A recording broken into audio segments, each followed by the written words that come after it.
Negara Kesatuan Republik Indonesia, atau yang sering kita sebut sebagai NKRI, adalah negara yang memiliki berbagai macam suku bangsa. Tidak dapat dipungkiri, kita semua bahkan tahu bahwa Indonesia adalah negara yang kaya. Kita memiliki berbagai macam suku bangsa, bahasa, adat, dan juga agama. Kita juga memiliki semboyan resmi, yaitu semboyan Bhinneka Tunggal Ika, yang berarti meskipun berbeda-beda, tetapi tetap satu jua. Semboyan ini merupakan semboyan resmi negara Indonesia yang wajib dilakukan oleh setiap masyarakat Indonesia. Kita juga sebagai masyarakat Indonesia atau warga Indonesia seringkali mendapat himbauan dari pemerintah, yaitu tetap menjaga persatuan dan kesatuan bangsa ini.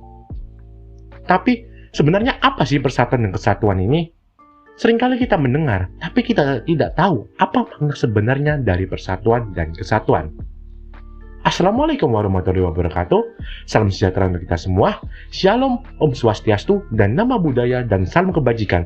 Saya, Kevin Februari Dayat dari kelas 12 IPS 1, nomor absen 14, akan membahas tentang apa arti persatuan dan juga kesatuan. Apa arti persatuan dan kesatuan? Banyak sekali masyarakat Indonesia atau masyarakat umumnya menganggap bahwa persatuan dan kesatuan adalah kata yang sama. Jadi banyak mengira bahwa persatuan dan kesatuan adalah dua kata yang sama, sehingga mereka menyimpulkan bahwa persatuan dan kesatuan ya memiliki kata yang sama, memiliki makna yang sama. Namun sebenarnya kalau kita cari lebih dalam lagi atau kita teliti lebih dalam lagi, persatuan dan kesatuan merupakan dua kata yang berbeda, dan tentu saja mereka memiliki makna yang berbeda. Banyak sekali pendapat dari para ahli yang menyatakan apa itu persatuan dan juga kesatuan. Tapi tentu saja kita tidak akan bahas semuanya di sini. Kita ambil satu dari pendapat dari para ahli. Yang pertama, kita cari tahu apa itu persatuan. Kita di sini akan mengambil pendapat dari Syarbaini. Beliau menyatakan bahwa persatuan mengandung arti dari bersatunya banyak corak yang beraneka ragam yang akan menjadi satu kebulatan yang utuh serta sangat serasi. Sedangkan kesatuan itu memiliki makna yang berbeda 180 derajat. Kita ambil dari WJS Purwadarminta. Beliau menyatakan bahwa kesatuan adalah bentuk keesaan sifat tunggal atau bentuk keseutuhan yang dikemukakan. Jadi bisa kita simpulkan bahwa persatuan dan kesatuan itu dua hal yang berbeda. Persatuan adalah usaha untuk bersatu, sedangkan kesatuan adalah bentuk atau hasil dari persatuan. Makanya kita harus menjaga persatuan dan juga kesatuan. Persatuan kita harus menjaga usaha, lalu kesatuan berarti kita harus menjaga bentuk yang sudah ada. Kita harus mempertahankan bentuk persatuan yang sudah ditinggalkan oleh leluhur kita. Jangan sampai karena ada satu pemecah belah, kita menjadi hancur. Bangsa Indonesia yang sudah merdeka berpuluh-puluh tahun ini hancur. Oleh karena itu, persatuan dan kesatuan harus tetap dijaga. Dan itu adalah arti dari persatuan dan kesatuan. Februari 2001 di Kota Sampit, terjadi sebuah kerusuhan terkelam di Indonesia. Konflik yang terjadi antara suku Dayak asli dan juga warga migran Madura menimbulkan banyak sekali dampak negatif bagi bangsa ini. Korban-korban pun berjatuhan, mulai dari anak-anak hingga perempuan. Tidak kenal usia dan juga tidak kenal apapun jenis kelaminnya. Semuanya kehilangan nyawa karena kerusuhan. Tahun 2009 terjadi konflik antara suku Lampung dan juga Bali.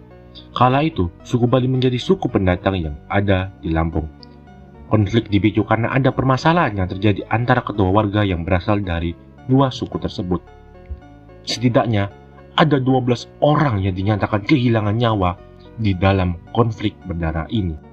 Perbedaan suku bangsa, agama, dan juga agama menimbulkan banyak sekali dampak negatif bagi bangsa ini. Kerusuhan dan juga konflik-konflik pasti akan terjadi. Perbedaan suku tentu saja akan membawa perbedaan pemahaman, perbedaan adat, dan juga perbedaan budaya yang dibawa dari masing-masing suku. Dan apabila hal ini dibiarkan, akan terjadi konflik. Dua contoh di atas merupakan konflik nyata yang terjadi di Indonesia.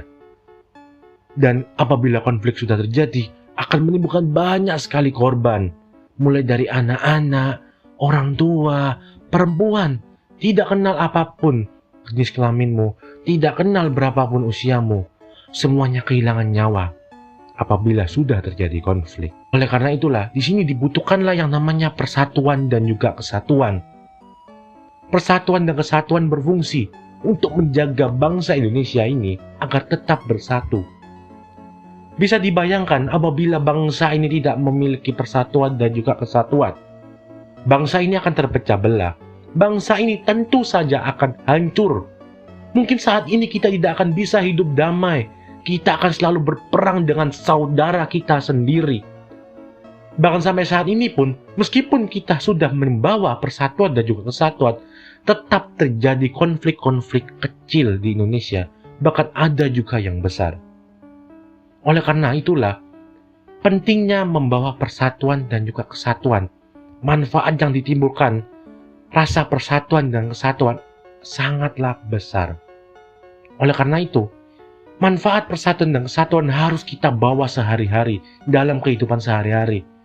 Apabila kita tidak ingin konflik-konflik terjadi. Tentu saja, kita tidak ingin konflik-konflik sebelumnya terjadi lagi. Kita tidak ingin adanya korban jiwa yang terjadi di masa saat ini. Tentu saja kita harus menjaga persatuan dan juga kesatuan. Tidak perlu melakukan hal yang susah. Kita dapat melakukannya dalam kehidupan sehari-hari. Semudah kita berteman dengan siapapun. Di sekolah, kita berteman dengan siapapun. Tidak memandang suku, agama, ras, dan juga budaya. Itu merupakan salah satu contoh paling mudah dalam kehidupan sehari-hari. Apabila kita bawa terus, maka persatuan dan kesatuan bangsa ini akan tetap terjaga. Kita juga harus memahami perbedaan budaya, karena tentu saja perbedaan suku membawa perbedaan budaya. Budaya suku A dengan suku B tentu saja berbeda.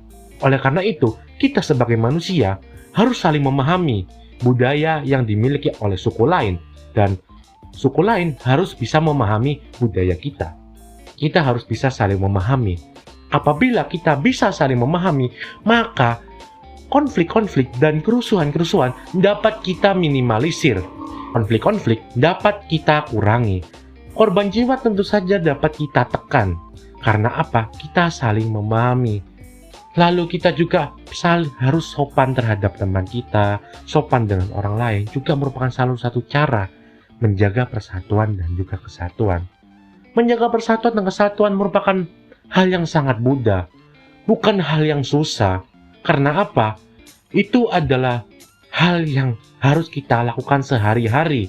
Kita hidup di bangsa Indonesia yang majemuk. Kita memiliki beragam suku, bangsa, budaya, dan juga agama. Sehingga sebagai masyarakat Indonesia, kita harus tetap menjaga persatuan dan kesatuan. Jadi di video ini kita sudah membahas 3 hal. Yang pertama, apa arti persatuan dan juga kesatuan? Persatuan adalah usahanya, dan kesatuan adalah bentuk dari persatuan. Kedua, kita sudah membahas tentang manfaat persatuan dan kesatuan. Kita dapat mengurangi konflik-konflik dan kerusuhan-kerusuhan dengan menjaga persatuan dan kesatuan. Yang ketiga, upaya untuk menjaga persatuan dan kesatuan dalam kehidupan sehari-hari. Mungkin cukup sekian untuk video kali ini. Apabila ada kesalahan kata, saya mohon maaf sebesar-besarnya. Saya Febri Dayat dari kelas 12 IPS 1 nomor absen 14. Sekian dan terima kasih.